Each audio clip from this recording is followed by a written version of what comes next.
Hi, it's Angela from North Carolina, and we are going to make a poke cake.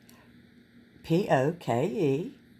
My grandmother used to make it when I was a little girl, and she started making it back in the 30s, she told me.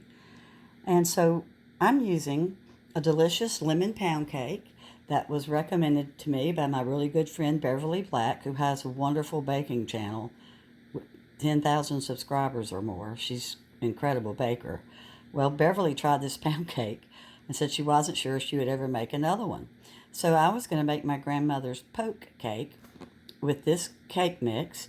Now, my grandmother made a homemade cake every time, but the poke cake has evolved over the years into a cake mix of your favorite cake mix, and then you're going to poke holes in it. So the original recipe, when my grandmother only put icing on it, she did like you're supposed to, and she poked holes in the cake with a fork. But when she did the pureed fruit, you'll see that I put sugar over 3 berries, blackberry, strawberry, and blueberry, and let them sit overnight. And then I've got the fruit that I pureed with my little hand mixer that I spin, and I'm going to pour some pureed fruit into each hole that I'm getting ready to make. So here we go. So we have our pureed fruit, and I'm going to try to make sure that my grandmother used a wooden spoon.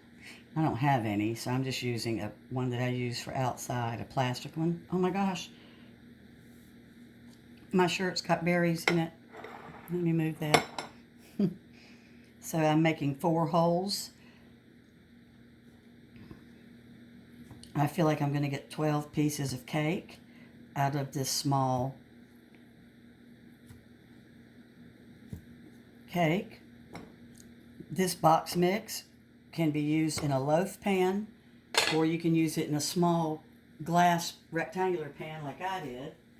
It can also make cupcakes. Somebody told me that they made wonderful cupcakes with it. And now I'm going to go ahead and put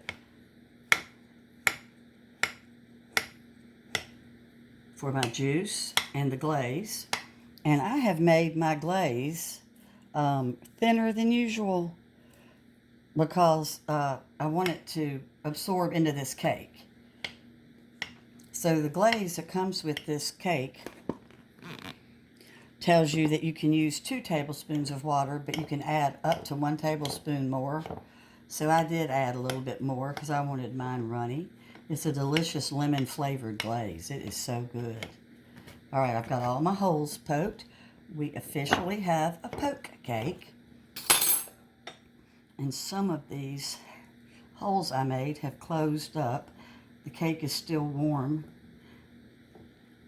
I like to do it kind of warm so the berries really get down in there. My grandmother pureed any kind of fruit that she had, or if she had applesauce that she was making that day, she would put pureed applesauce in there. So here we go.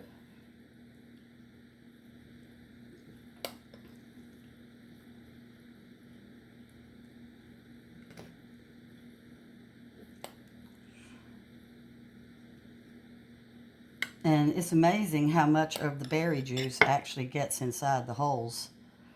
Each piece will have berries. And then I'm going to cover a layer of berry juice across the whole cake and let all the other little holes I made with my fork get filled in. My grandmother, always used a barbecue fork from the grill. And I couldn't find my husband's. It's probably out on the grill from the last time he cooked, which I think was Mother's Day.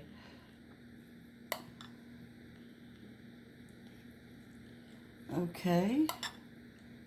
There. So now I've put my berries. And I have a old handheld plastic thing that I use for my berries. You can use a little Black & Decker electric spinner, whatever you have. So now I'm going to go ahead and I'm going to put my berry juice all over this really good cake.